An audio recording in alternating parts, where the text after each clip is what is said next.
할렐루야.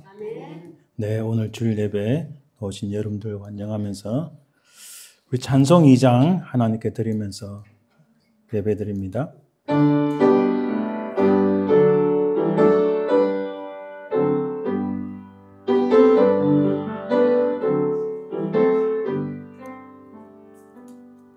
찬양 성부 성자 성령 삼위일체에게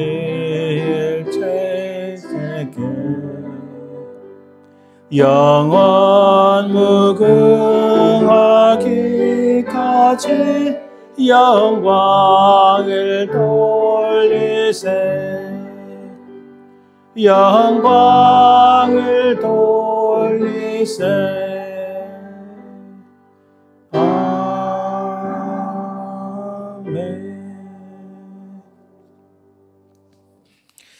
오직 여호와는 그 성전에 계시니 온 땅은 그 앞에서 잠잠할지니라 하시니라. 하나님은 영이시니 예배하는 자가 영과 진리로 예배할지니라. 아멘.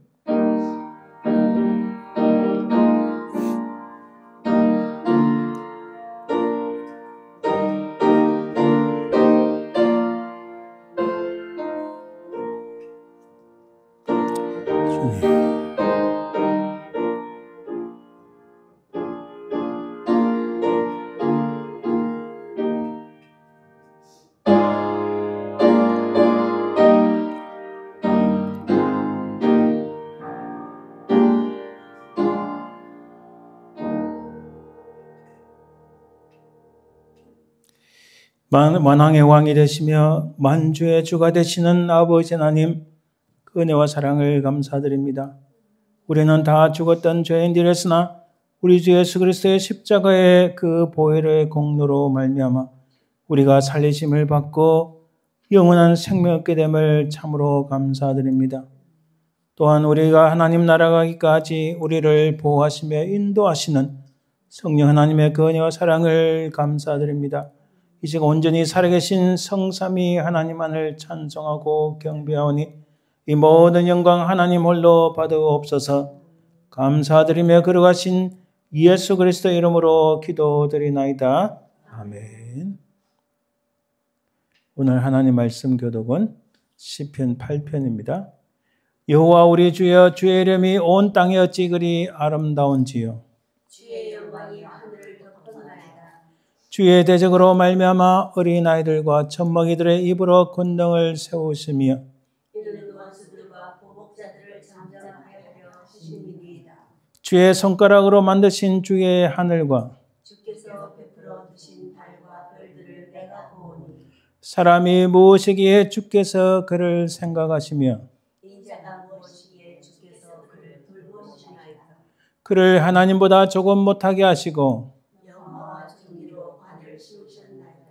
주의 손으로 만드신 것을 다스리게 하시고 만물을 그의 발 아래에 두셨으니 곧 모든 소와 양과 들짐승이며 공중에서 바다에 물고 바닷길에 다니는 것이니이다.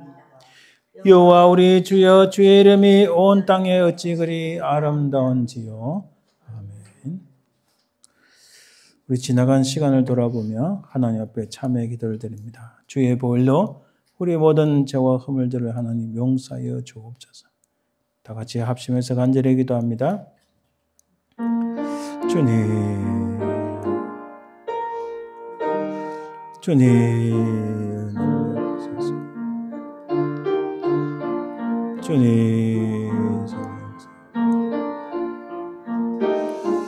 주여 도우소서.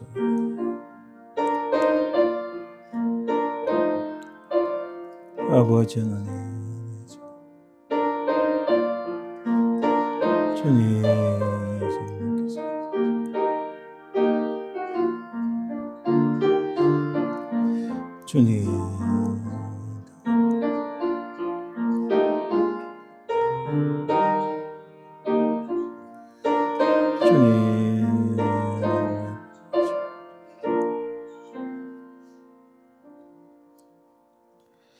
살아계신 주님 참으로 감사합니다. 우리가 이 땅에 사는 동안 우리가 곁길로 행하고 우리가 이미대로 행한 모든 것 하나님 용서하시고 우리를 새롭게 하여 주옵소서. 우리를 돌아보니 부족하고 연약한 것뿐이요 죄와 허물 뿐임을 고백합니다. 우리 모든 죄악들을 위하여 십자가에 달리신 예수 그리스도의 보혈로서 우리를 깨끗이 씻겨주시고 사하여 주옵소서. 우리 모든 죄악들이 예수 그리스도의 보혈로 말미암아 우리가 그를 믿음으로 용서받았음을 믿사오며 그리고 하신 예수님 이름으로 기도드립니다. 아멘. 사도신경 우리의 신앙을 고백합니다. 전능하사 천지를 만드신 하나님 아버지를 내가 믿사오며 그의 아들 우리 주 예수 그리스도를 믿사오니 이는 성령으로 잉태하사 동정녀 마리아에 나시고 본토 빌라도에게 고난을 받으사 십자가에 못 박혀 죽으시고 장사한 지 죽은 자 가운데서 다시 살아나시며 하늘에 오르사 전능하신 하나님 우편에 앉아 계시다가 저에서 산자와 죽은 자를 심판하러 오시리라. 성령을 믿사오며 거룩한 공유와 성도가 서로 교통하는 것과 죄를 사하여 주시는 것과 몸이 다시 사는 것과 영원히 사는 것을 믿사옵나이다. 아멘. 우리 찬송 64장 기뻐하며 경배하세 하나님께 찬양드립니다.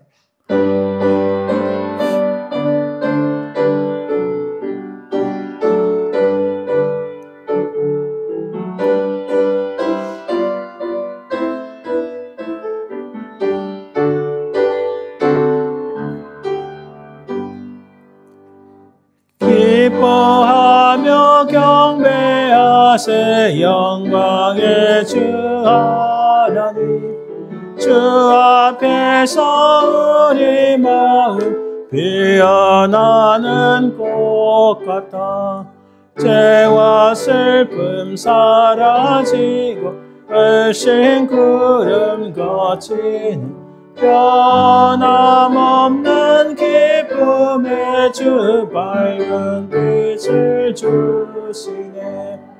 땅과 하늘 만물들이 주의 솜씨 빛내고 별과 천사 노랫소리 끊임없이 드높아 물과 숲과 산과 골짜 들판이나 바다는 모든 만물 주의 사랑 기뻐 찬양하여라. 우리 주는 사랑이요 복의 근원이시니 삶이 기쁜 샘이 되어 바다처럼 넘치네. 아버지의 사랑 안에 우리 모두 형제니 서로 사랑하게 도와주시옵소서. 새벽별의 노래 따라 힘찬 찬송 부르니 주의 사랑 줄이 되어 한마음 되게 하시네. 노래하며 행진하여 싸움에서 이기고 성전가를 높이 불러 주께 영광 돌리세.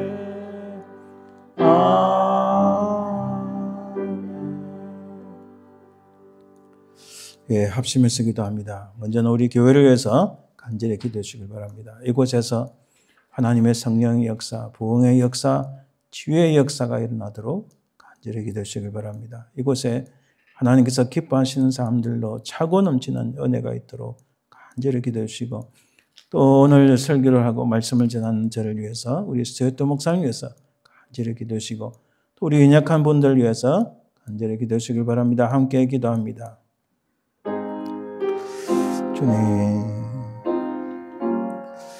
주님 도와주옵소서. 이곳에 하나님의 놀라운 성령의 역사 일어났던 그런 성령의 역사에 있어서 우리의 심령들이 새로워지고 하나님의 은혜를 베풀어 주옵소서. 역사하여 주옵소서. 사랑해 주님 감사합니다. 아버지 하나님 우리에게 은혜 없으며 능력으로 역사하여 주옵소서. 주님 도와주시옵소서. 주님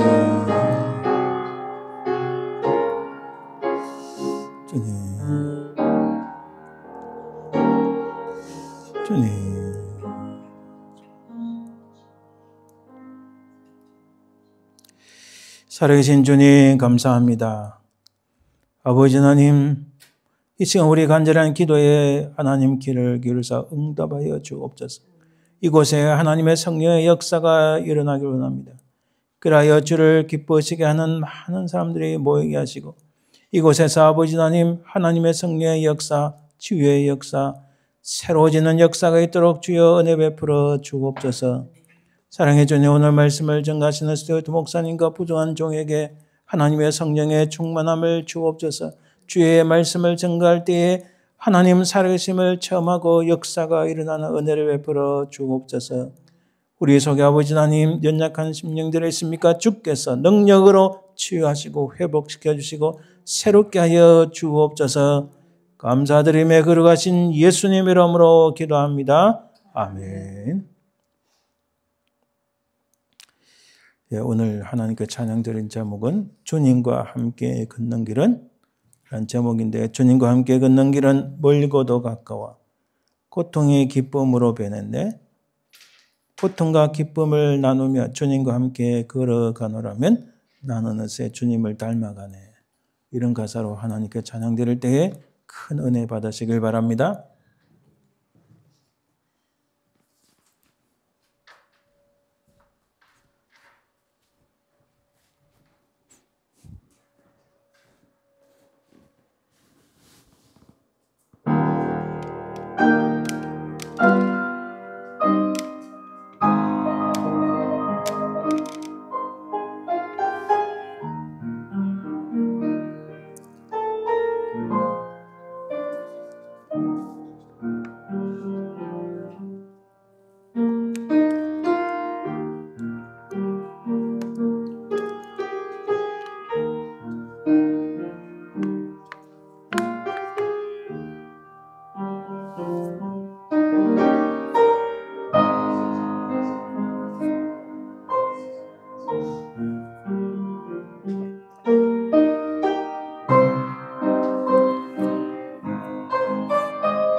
네, 감사합니다. 이제 예물을 위해서 기도합니다. 하나님 감사합니다. 오늘도 우리가 정성을 다하여 주님께 이 예물을 드립니다. 드린 손길마다 복되게 하시고 우리가 이 땅에 사는 동안 물질의 얼음이 있는 것이 아니라 오히려 차고 넘쳐서 주님을 돕고 주님을 사랑하며 교회를 돕고 연약한 자를 돕는 데 쓸 수 있는 저희들 되게 하옵소서. 우리에게 또한 아버지 하나님 물질의 복만 아니라 평안의 복과 건강의 복을 허락해 주옵소서. 감사드리며 예수님 이름으로 기도합니다. 아멘. 오늘 하나님 말씀은 이사야 22장 15절에서 25절 말씀입니다. 이사야 22장 15절에서 25절 말씀. 이사야 22장 15절에서 25절 말씀을 봉독해 드립니다. 주 만군의 여호와께서 이르시되 너는 가서 그 국고를 막고 왕궁 맡은 자 셈나를 보고 이르기를 내가 여기와 무슨 관계가 있느냐 여기에 누가 있기에 여기서 너를 위하여 묘시를 받느냐 높은 곳에 자기를 위하여 묘시를 받고 반석에 자기를 위하여 처소를 쪼아내었도다. 나 여호와가 너를 단단히 결박하고 장사같이 세게 던지되 반드시 너를 모지게 감싸서 공같이 광목한 곳에 던질 것이라. 주인의 집에 수치를 끼치는 너여 내가 그곳에서 죽겠고 내 영광의 수레도 거기 있으리라.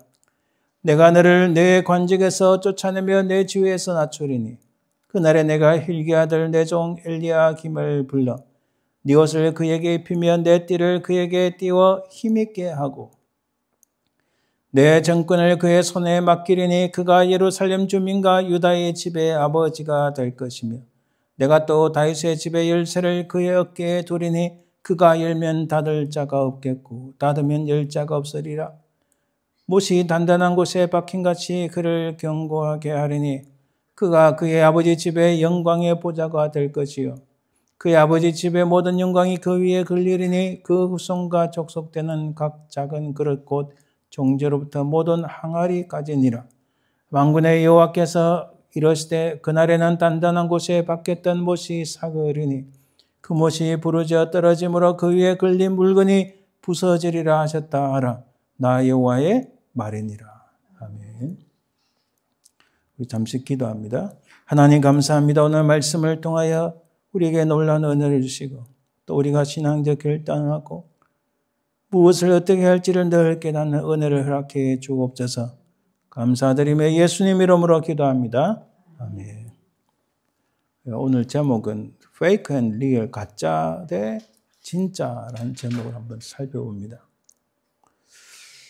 우리가 지금까지 오늘 잘 드러나지 않은 신앙의 인물들에 대해서 살펴봤는데 구약에는 대략 우리가 사사기의 삼갈에 대해서 살펴봤고 또 잠언 30장의 아굴에 대해서 살펴봤고 역대상 4장의 야벳에 대해서 살펴봤고 또 예레미야를 구한 에벳멜레에 대해서 살펴봤습니다.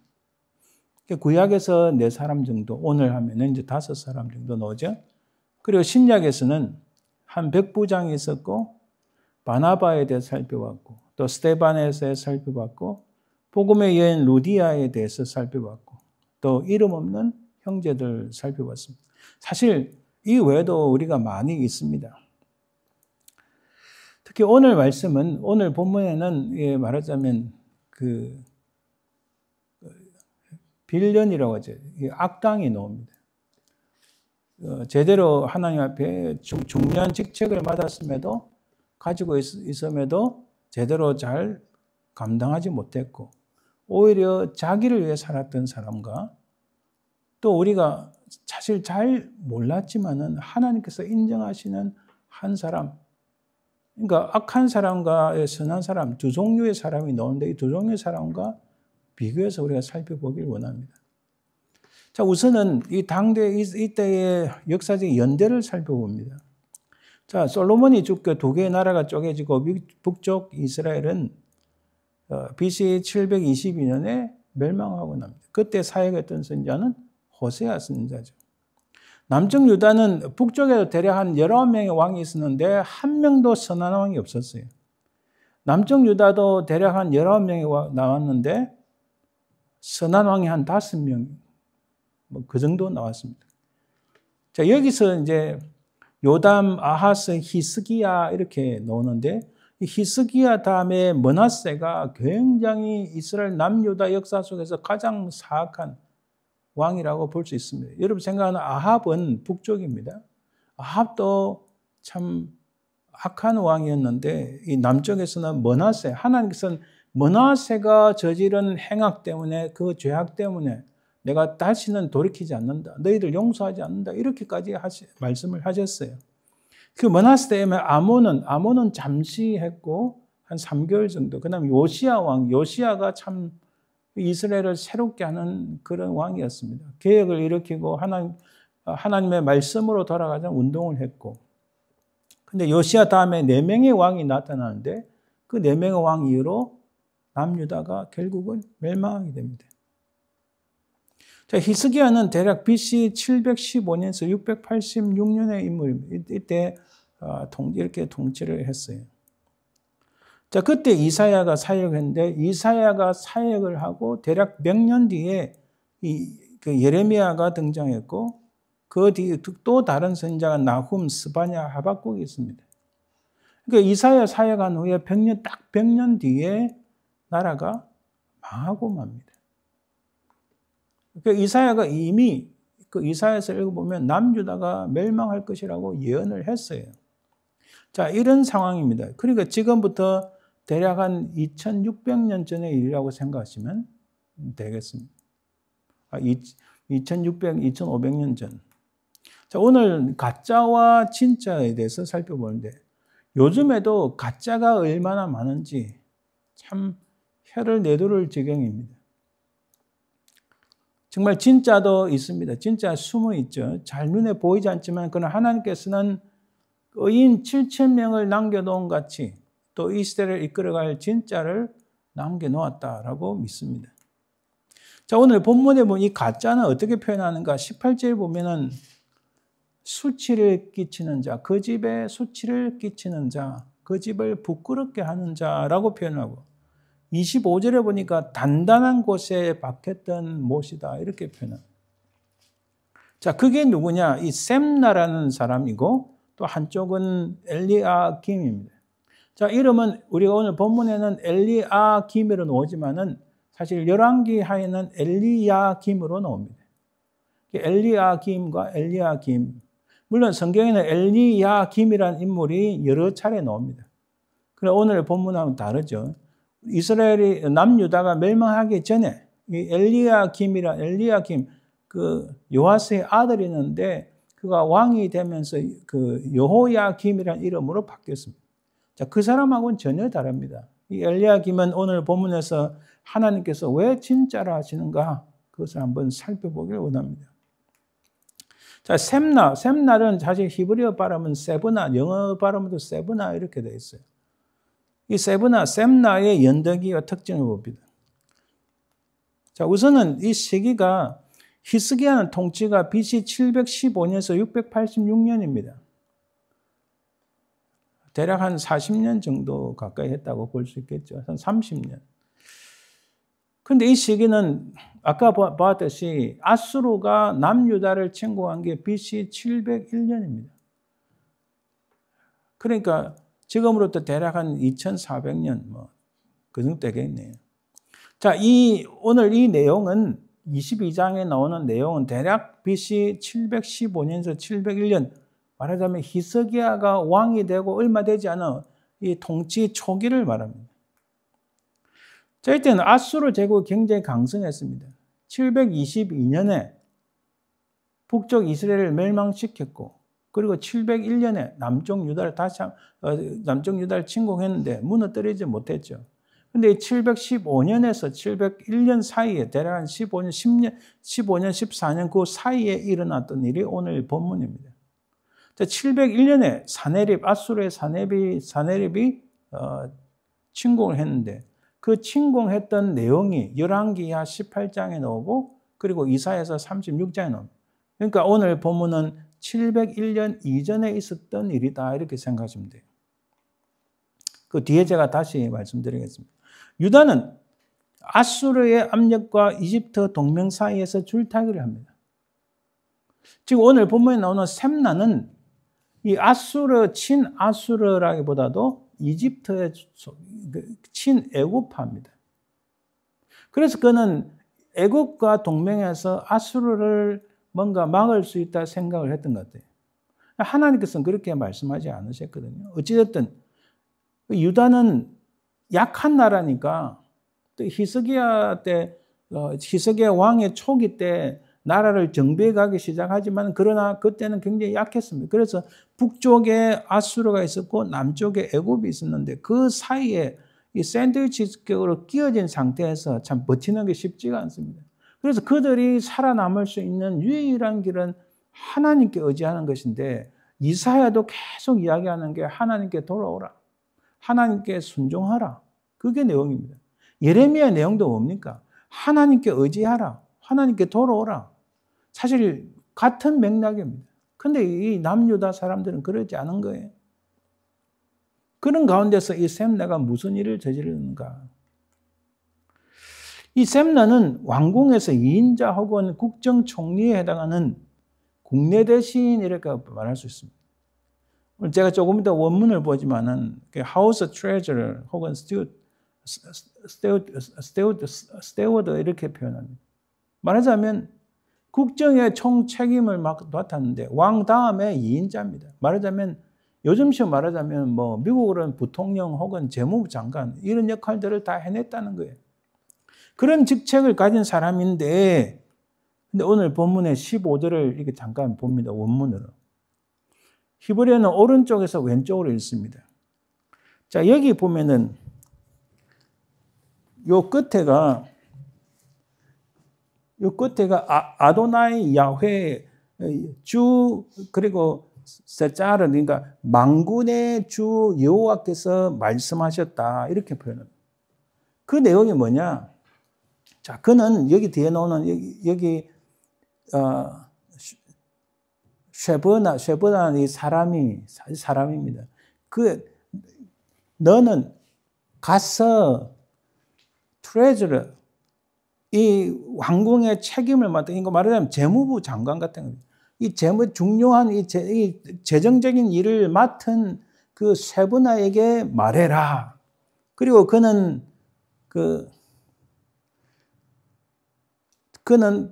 집안의 온 일을 맡은 하우스홀드. 자, 여기 어폰이라 이게 전치사가 어폰. 왜 이걸 제가 말씀드리냐면은 국고를 맡은 일과 그 재정적인 일과 집에 통치하는 그러니까 집이랑 나라죠. 나라를 통치하는 모든 일을 이 쉐브나라는 사람 위에 어폰 거기에 올려놨다. 그게 다 책임이 맡겨져 있다. 그렇게 표현한 겁니다. 그래서 그가 이렇게 재정적인 일을 맡은 국고를 맡은 사람 그리고 그 모든 통치를 맡은 사람 그게 쉐브나다. 그의 지위는 확실합니다. 자, 그런 가운데 16장에서 그가 셈나는 어떤 사람이었는가? 16절에 이렇게 말씀합니다. 내가 여기와 무슨 관계가 있느냐? 여기에 누가 있기에 여기서 너를 위하여 묘시를 받느냐? 하나님께서 다 이 부분을 말씀하시죠. 너를 위하여 묘시를 받느냐? 무덤을 받느냐는 거죠. 높은 곳에 자기를 위하여 묘시를 받고 반석에 자기를 위하여 처소를 쪼아내었도다. 말하자면 큰 돌을 팍 사람을 시켜서 쪼아내서 뭘 만드는 거예요? 자기 무덤을 화려하게 만들고 있다는 거예요. 그냥 산이나 땅을 판 게 아니에요. 큰 돌을. 이게 무슨 뜻인가요? 그는 자기 무덤을 바위 위에 크게 파서 자기 이름을 남기려는 교만한 행동을 했다. 말하자면 국가의 재정을 낭비하면서 자기를 위해서 큰 무덤을, 그것도 큰 반석을, 큰 바위를 쪼개서 자기의 묘실을 만드는 일에 국고를 낭비하고 제대로 이 어렵고 힘든 상황 속에서 제대로 통치를 하지 않았다. 하나님 그렇게 말씀하시는 거예요.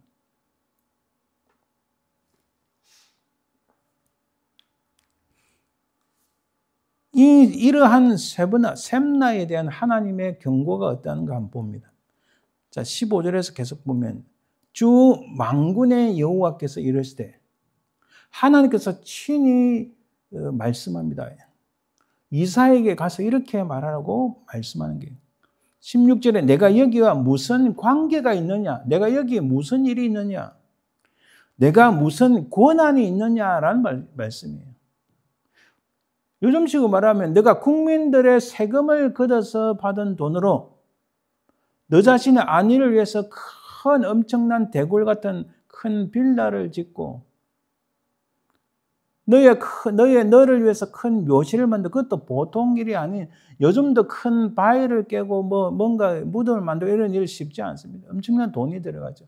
근데 그런 일을 하는 네가 무슨 권한이 있느냐, 이런 뜻이에요. 그러면서 하나님께서 딱 이렇게 말씀합니다. 17절에 나 여호와가 너를 단단히 결박하고 장사같이 세게 던지되. 자, 이 부분 우리가 다 히브리어 볼 수는 없지만 원문을 가지고 보면 이렇게 말씀합니다. 이 힌내라는 히브리어가 보라 혹은 영어 성경에는 behold 이렇게 되는데, 자, 봐라, 내가 너를 똘똘 말아서 공같이 말해. 그 뒷부분에 나옵니다. 뒤에 말씀, 다음 구절에 나와요. 공같이 똘똘똘똘 말아가지고 너를 큰 장수같이 너를 확 집어 던지겠다. 맹렬히 던지겠다. 이런 말씀이에요. 하나님께서 이 셈나가 하는 일을 얼마나 화가 나셨으면 이렇게 표현하셨을까? 지금도 그렇죠. 어디 나라든 마찬가지지만 지금 한국도 보면은 내년에 예산이 790이죠. 나라가 지금 올해 경제가 마이너스 경제인데 내년에 예산은 8점 몇 프로가 더 올린다고 이렇게 되어 있더라고요. 그럼 그 돈이 다 어디서 나와요? 백성들의 고혈을 짜내는 거예요. 기업들이 일을 잘할 수 있도록 해야 더 먹고 살고 더 넘쳐날 텐데 기업들의 세금을 엄청나게 올리고 쥐어 짜는 거예요. 그러면 그 790 몇 조에 되는 790 몇 조라도 미국의 국방부 예산도 만큼도 안 되죠, 사실은. 한 800조 되는 돈을 어디 쓰느냐? 전부 다 이상한 데 쓰는 거예요, 이상한 데. 사람들 돈 나눠주는데 수십 조를 쓴다는 거예요. 자기 돈이 아니니까 자기 마음대로 쓰는 거예요. 그러니까 바로 이런 셈나를 해서 하나님께서 봐라! 이렇게 말하는 거예요. 하나님께서 벌떡 일어나서 야, 봐라! 내가 너를 공처럼 똘똘 말아서 내가 맹렬하게 던져버리겠다. 이렇게 말씀하시는 거예요. 그리고 그 다음 봅시다. 그 다음 18절 다 바로 그렇게 나옵니다. 반드시 너를 모질게 감싸서 공같이 공처럼 만들어서 광막한 곳에 던질 것이라. 아주 큰 곳에 그런 곳에 던져버리겠다. 주인의 집에 수치를 끼치는 너여, 내가 그곳에서 죽겠고 내 영광의 수레도 거기 있으리라. 이렇게 말씀. 어떤 자라고요? 주인의 집에 수치를 끼치는 너여. 주인의 집에 수치를 끼친다고 말씀합니다. 그래서 19절에 내가 너를 내 관직에서 쫓아내며 내 지위에서 낮추리니 이렇게 말씀합니다. 하나님께서 이렇게 결론을 내리셨어요. 내가 너를 내 관직에서 쫓아내며 내 지위에서 낮추리니. 여러분 이사야서 36장 1절에서 3절 보면 이렇게 말씀합니다. 히스기야 왕 이때 이제 아수르가 침공해 왔을 때입니다. 오늘 우리가 읽은 본문에서 대략 제가 볼 때는 7, 8년, 10년 뒤의 일, 이게 이사야 36장의 일인데 한번 볼까요? 사네립이 쳐들어왔을 때입니다. 히스기야 왕 14년에, 그러니까 히스기야 왕이 통치한 지 한 14년 지났으니까, 예. 그럼 오늘 우리가 읽은 본문에서 한 7, 8년이 아니라 한 14년 정도 더 걸렸다 볼 수 있습니다. 아수르 왕 사네벨이 올라와서 유다의 모든 견고한 성을 쪄서 취하리라. 아수르 왕이 라기스에서부터 랍사게를 예루살렘으로 보내되 대군을 거느리고 히스기야 왕에게로 가게 하며 그가 윗못 수도 곁 세탁자의 밭 큰 길에 서며 hil기 아들 왕궁 맡은 자 엘리야김과 서기관 셈나와 아삽의 아들 사관 요아가 그에게 나아가니라. 자, 왕의 명령을 받들고 지금 사네립과 뭐라고 할까요? 딜을 하기 위해서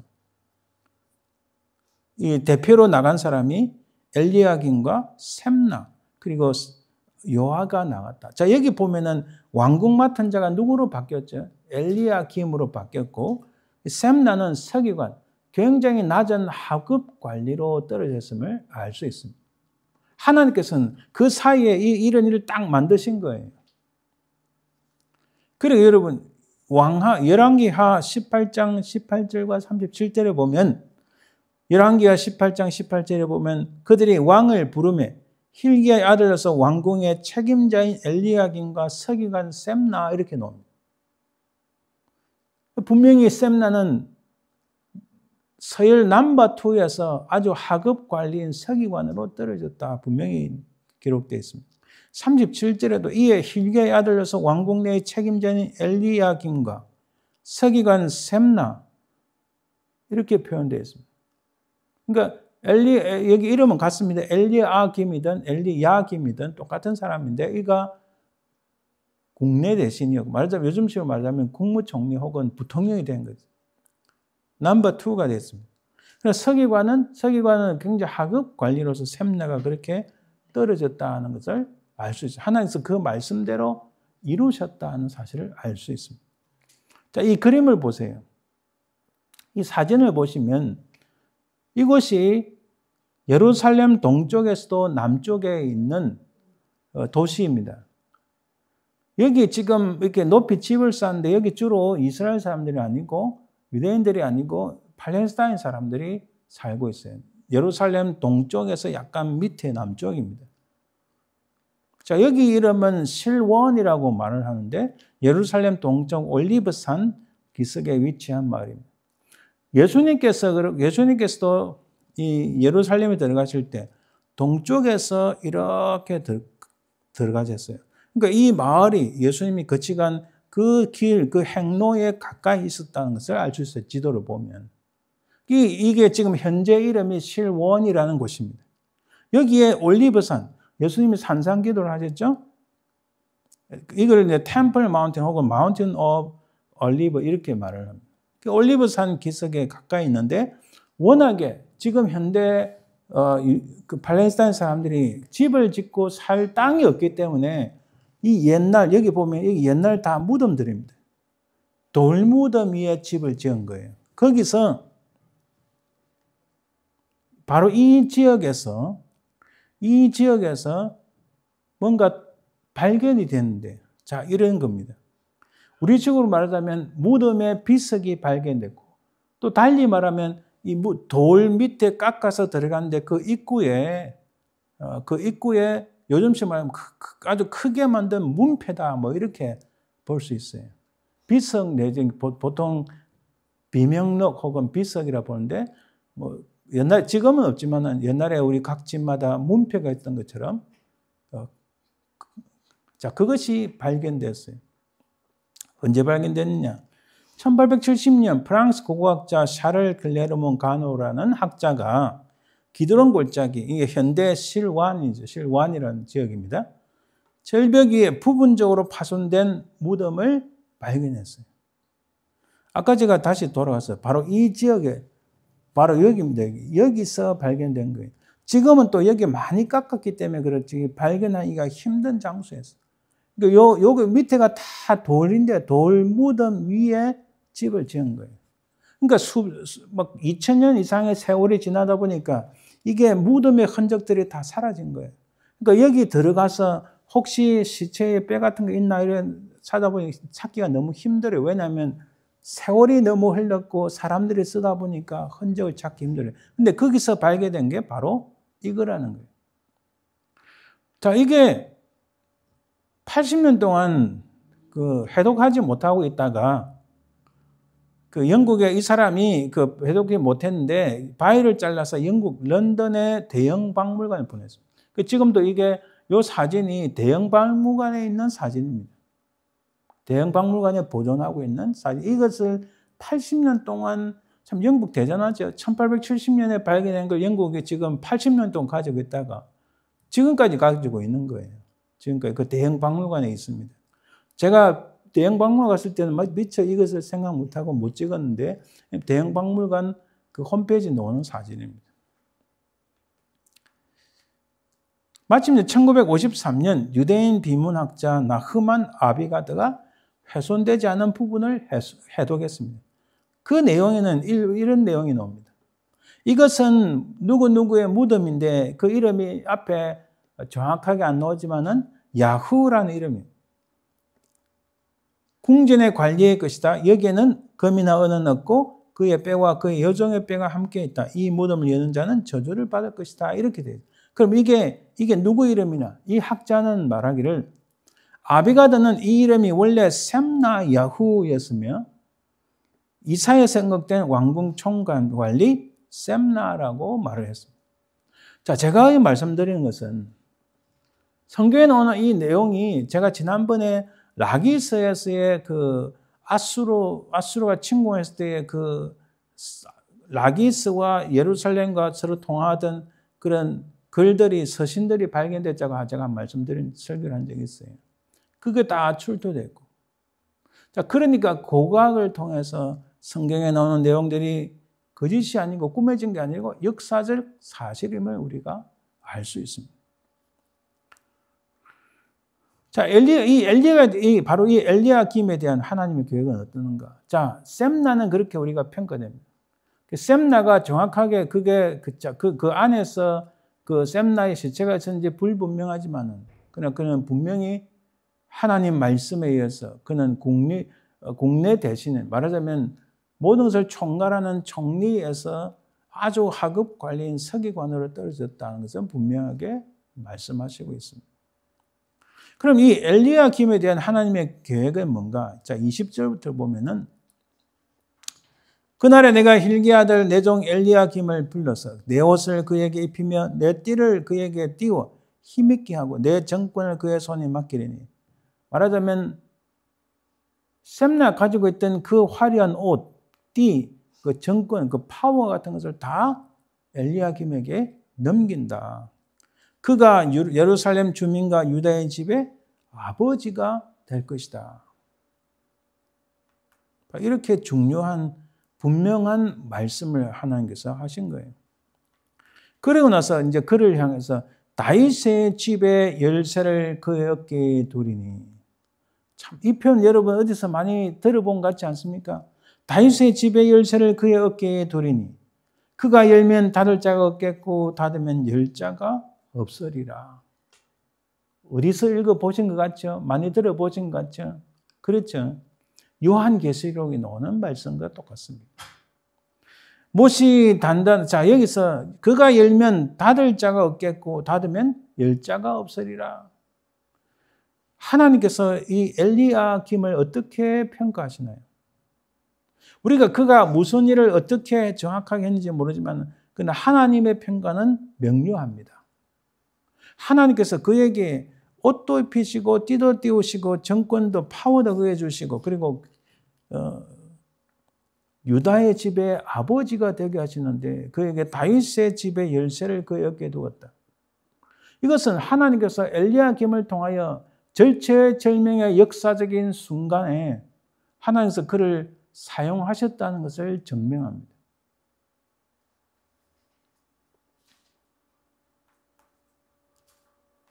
그리고 23절에 못이 단단한 곳에 박힌 것이 그를 견고하게 하리니 그가 그의 아버지 집의 영광의 보좌가 될 것이요. 야, 이 얼마나 멋있는 말씀입니까? 단단한 곳에 박힌 못이다. 여러분, 저도 집에 가끔씩 이렇게 수리하는데 뭘 할 때, 이 벽돌이, 지금 이거는 그 콘크리트 블럭으로 한 거지만은, 그렇지 않은 집에 이게 못 박기가 참 힘들어요. 한국에서는 볼 수 없는 일이죠. 그래서 못을 하나 박을 때 못을 박고 뒤에를 딱 고정해주는 그런 못을 또 따로 사야 됩니다. 벽에 박을 때. 그랬죠. 석고보드가 많았기 때문에. 그래서 또 이게 가장 단단한 곳이 있는가 어딘가 나무를 찾아야 되는데 또 나무를 찾게 해주는 기계가 있어요. 이렇게 삐 하면서 소리가 납니다. 참 제가 그래서 아이고 미국에서 집을 스스로 뭔가 손보려고 하니까 이 툴이 한두 가지가 아닌 거예요. 이것도 또 툴이 자꾸 많아지니까 이게 잘 정돈을 하지 않으면은 찾기가 힘들어요 또. 그러다 또 와이프가 아유 왜 이렇게 어지러워 하고 딱 옮겨버리면 뭐 그 다음에 뭐 우와 하는 거죠. 도대체 툴이 어디 갔는지 막 못 찾는 거예요. 그러니까 큰 박스를 사고 정리를 해도 또 제가 옛날 같지 않아서 그 툴이 어딘가 있었나 없었나 기억조차도 못하는 거예요. 제가 드릴 말씀은 그런 석고보드 같은 데 박으면 액자고 뭐가 걸 수가 없어요. 그런데 딱 그 라인이 있어요. 라인에 나무가 있는 라인 거기에 딱 박으면은 단단한 거예요. 물론 이런 콘크리트에 박으면 더 단단하겠죠. 하나님께서 단단히 박힌 목솥을 비유해서 이 엘리야김을 말씀합니다. 그러니까 벽이 아주 단단한 곳에 벽에 단단한 곳에 박힌 목과 같아. 아주 단단한 목과 같아 이렇게 표현합니다. 그래서 우리를 한번 돌아볼까요? 무슨 일이 있어도 이 못에 뭘 걸어도 이 못을 통해서 선반을 만들어 그 위에 뭘 올려도 튼튼한 그런 모습인가요? 아니면 조금만 뭐 하면 이게 흔들흔들 빠질 듯한 우리가 그 모습을 상상할 수 있습니다.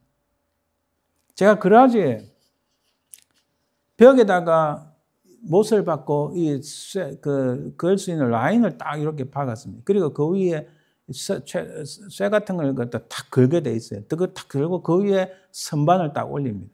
처음에 벽에 박을 때 이거를 딱 그 라인을 잘 잡아서 못을 잘 치고 또 거기에 걸쇠 같은 거 딱 걸어가지고 거기에 합판을 놓으니까 그 위에 뭐 아무리 무거운 걸 얹어도 괜찮아요. 그러니까 뭘 얹어도 그게 뭐 떨어진다 이런 생각을 잊어버리니까 얼마나 마음이 편해요. 하나님께서 표현하시는 것은요. 지금 셈나는 뭡니까? 주인의 집을 흔들흔들 만들고 완전히 문제가 많게 만드는 사람이다. 그런데 엘리야김은 어떤 사람이라고요? 벽에 못을 박았는데 이게 단단하게 잘 박힌 못처럼 거기에 걸쇠를 딱 만들어서 뭐 합판을 올리고 거기에 물건을 올리고 이런 일을 해도 전혀 문제가 없는 바로 그런 사람이다. 그냥 지나가면서 우리가 읽을 게 아니라 한번 상상을 해보면 그의 삶 자체가 이렇게 하나님께 단단한 곳에 박힌 못처럼 인정을 받는 거예요. 이게 굉장히 중요한 겁니다. 못이 단단한 곳에 박힘같이 이렇게 표현하는 거예요. 그리고 24절, 25절에 보면 24절에 보니까 그의 아버지 집의 모든 영광이 그 위에 걸리리니 그 흑성과 조속되는 각 작은 그릇 곧 종자로부터 모든 항아리까지니라. 이 말씀은 참 히브리서 번역하기 상당히 까다로운 부분이 있습니다. 그래서 제가 말씀드릴게요. 벽에 단단한 이것도요. 지금 벽에 못을 박고 그 다음에 거기에 뭔가 걸쇠 같은 걸 꼽아놓고 그 위에 이 TV를 걸은 거거든요. 이게 완전한 벽이 아닙니다. 콘크리트 벽이 아니에요. 소리 들리죠? 소리 들리죠? 그러면 이 라인이 있어요. 나무가 있는, 단단한 나무가 있는 라인인데 거기에 못을 박고 걸쇠를 걸고 TV를 걸은 거예요. 그럼 이게 아주 오래 갑니다. 그러니까 지금 보니까 그의 부모님의 집, 그의 모든 후손들, 그의 모든 친인척들이 바로 이것을 단단하게 박힌 목과 같은 엘리야를 믿고 계속 참 많은 일을 하는 거예요. 근데 이게 꼭 반드시 좋은 것만은 아니었다. 왜냐하면 25절에 보니까 우선 24절에 그의 아버지 집의 모든 영광이 그 위에 걸리리니 그러니까 단단한 못처럼 박힌 그런 모습과 같은 엘리야에 의지해서 그의 아버지 집의 모든 영광이 그 위에 걸린다 이렇게 할 정도로 이 엘리야는 당대의 단단한 모처럼 인정을 받았다는 거예요. 근데 문제는 25절에 보세요. 그러나 만군의 여호와께서 이랬을 때 그날에는 자 이게 어떤 날인지 모릅니다. 아마도 남쪽 유다가 멸망하는 날 그날이 될 수도 있고 아니면 엘리야김을 의지하던 사람들이 사람이 그랬잖아요. 이 매너리즘에 걸리면 참 하나님 은혜인 줄도 모르고 공짜만 좋아하고 그저 그냥 묻어가려고 하고 자기 책임과 의무를 다하지 않는 그런 사람들이 너무 많아요. 그렇죠? 그래서 그런 날이 오면은 말하자면 단단하게 박힌 엘리야김에 의지해서 살다가 자기의 책임과 의무를 다하지 않은 바로 그날 혹은 BC 586년 유다가 멸망하는 그날 이런 날이 될 수도 있고 단단한 곳에 박혔던 못이 사그리니 못 쓰게 된다는 거예요. 그죠? 저도 경험 많습니다. 나무에 잘 박아놨지만은 시간이 지나고 특히 바퀴 같은 경우 비바람이 불면 그 못이 녹이 슬고 힘이 없어요. 그렇잖아요. 그 못이 부르짖어 떨어짐으로 그 위에 걸린 물건이 부서지리라. 아무리 엘리야기 뛰어나고 하나님 앞에 충성하고 연락에 정말 괜찮은 사람이라 하더라도 시간이 지나면 그 주변 사람들로 인해서 또 시간이 지나면 엘리야김이 다 나이 들고 없어지잖아요. 그러면 그 못이 사그리니 그 위에 걸린 물건이 부서지리라. 백화점에 가서 아무리 좋은 옷걸이를 사도 미국에서 어찌된 일인지 몇 개월 못 가요. 그렇죠.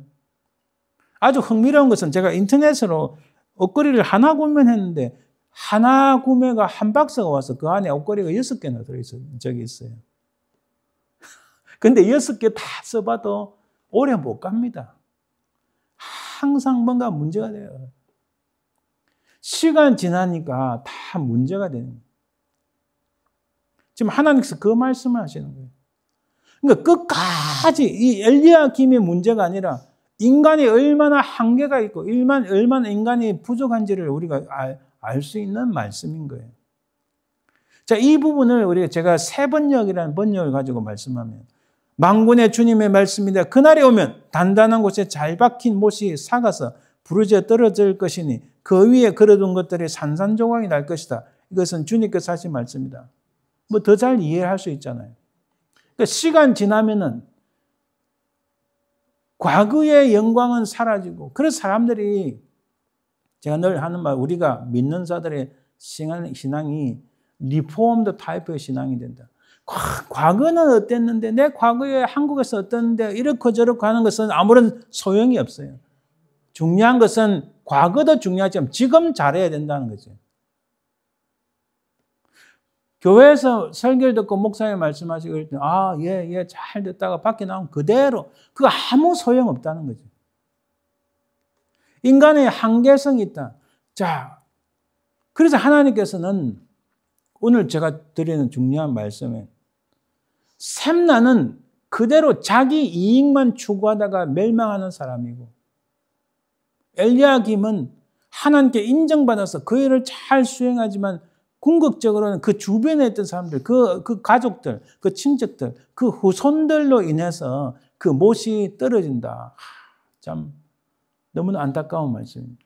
이게 소위 말해서 우리가 신앙을 가졌지만 실제적이고 현실적인 모습을 우리가 생각할 때 끝까지 가야 된다는 건 너무 중요합니다.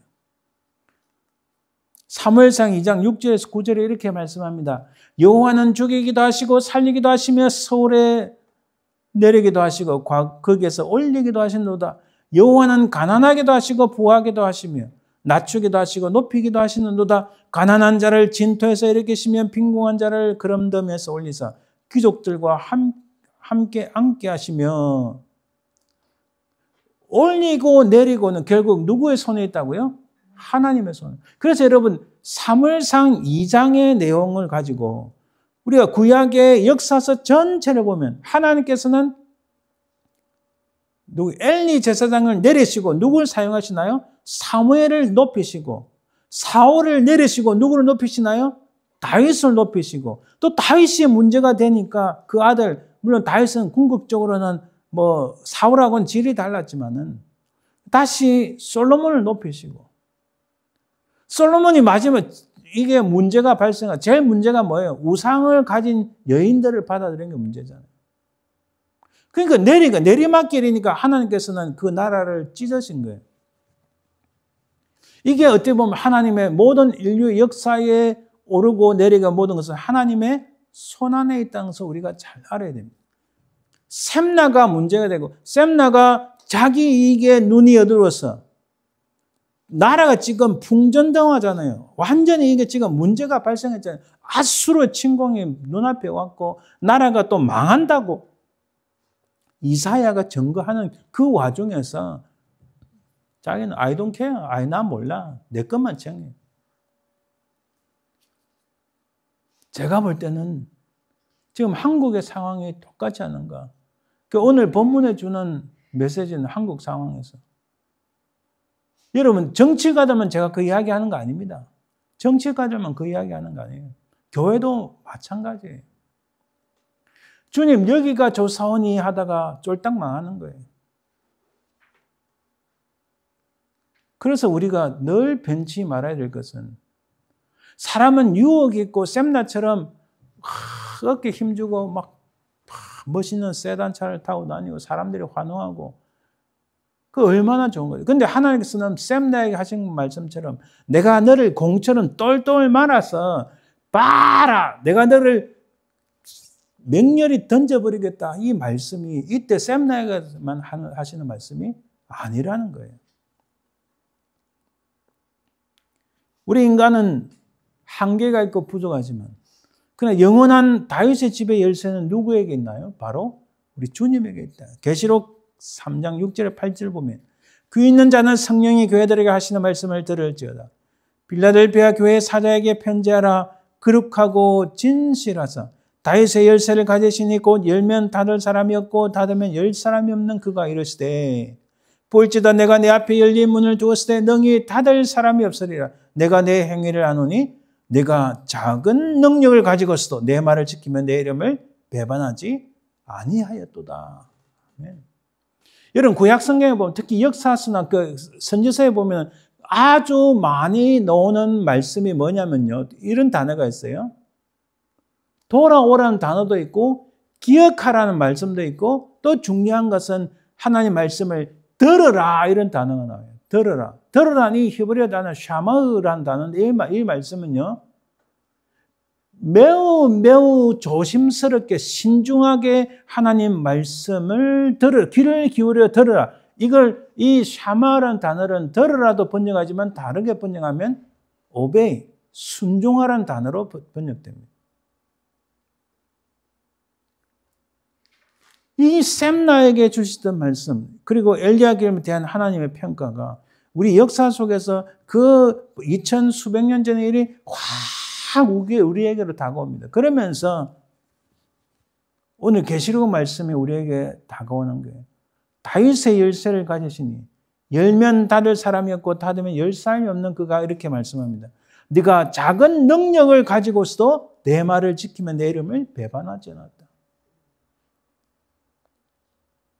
우리가 엘리야김의 자리에 우리는 착각합니다. 엘리야김의 자리에 있다고 다 착각하는데 어느 날 돌아보면 지나고 흔적을 가만히 돌아보면 내가 셈나의 자리에 탐을 하고 내 유익을 쫓고 내 것을 가지기 위해서 그 자리에 살금살금 가고 있었다는 것을 발견할 수 있어요.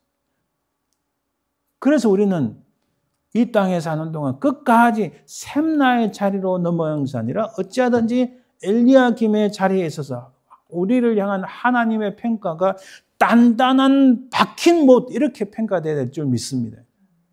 그 모습을 하나님 우리에게 말씀합니다.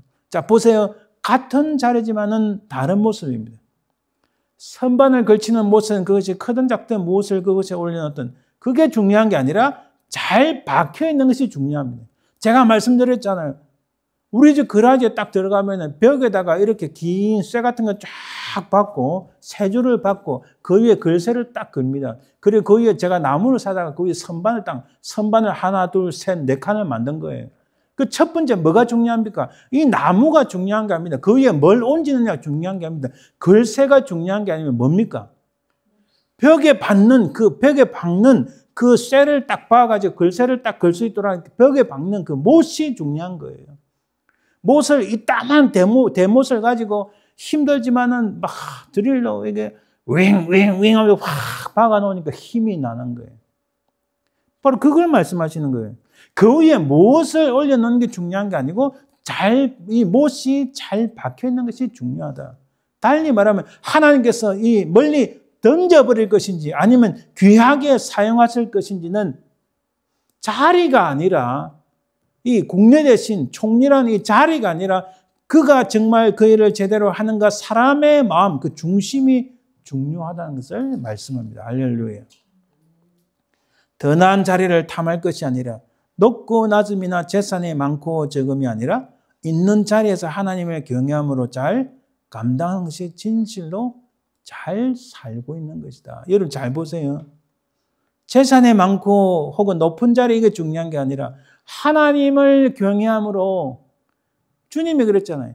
작은 능력으로도 순종하며 나가는 그를 대단하다고 주님이 평가하시는데 바로 하나님을 경외함으로 샘나 자리를 탐보거나 다른 걸 이렇게 고개 내밀고 보는 것이 아니라 자기 자리에서 하나님을 경외함으로 끝까지 나가는 그 모습을 하나님께서 기뻐하신 줄 믿습니다.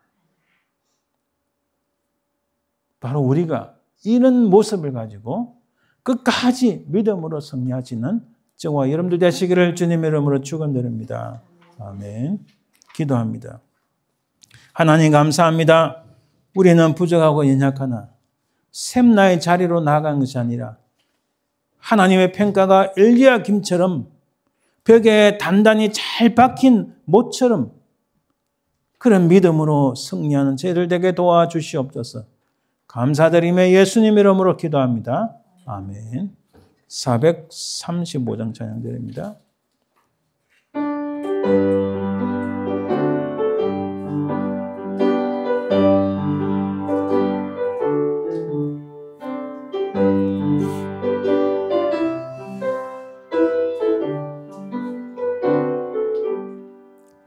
나의 영원하신 귀여 생명보다 귀하다.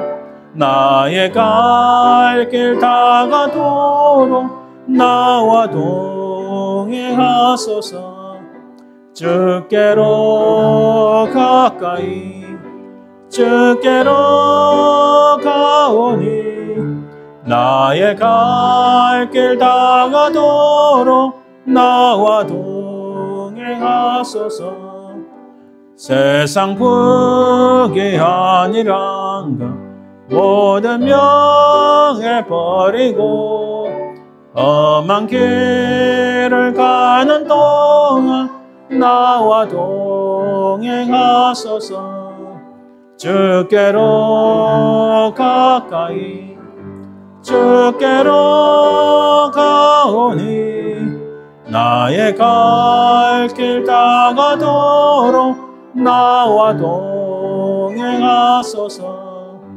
어두운 골짝 지나가며 험한 바다 건너서 천국 문에 이르도록 나와 동행하소서.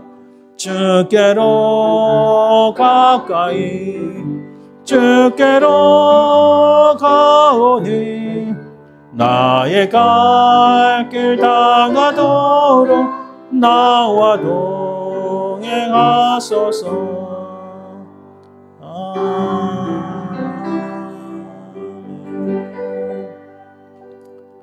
예, 축복 기도함으로 예배 마칩니다. 지금은 살아계신 우리 주 예수 그리스도의 은혜와 아버지 하나님의 그 크신 사랑과 성령의 동하심, 인도하심, 역사하심이 벽에 단단히 잘 박힌 못처럼 견고하고 겸손하며 끝까지 믿음으로 승리하기를 소망하는 모든 주의 백성들을 위해, 그 사람 모든 자손들 위해 지금도 영원토록 항상 함께 있을지어다. 아멘.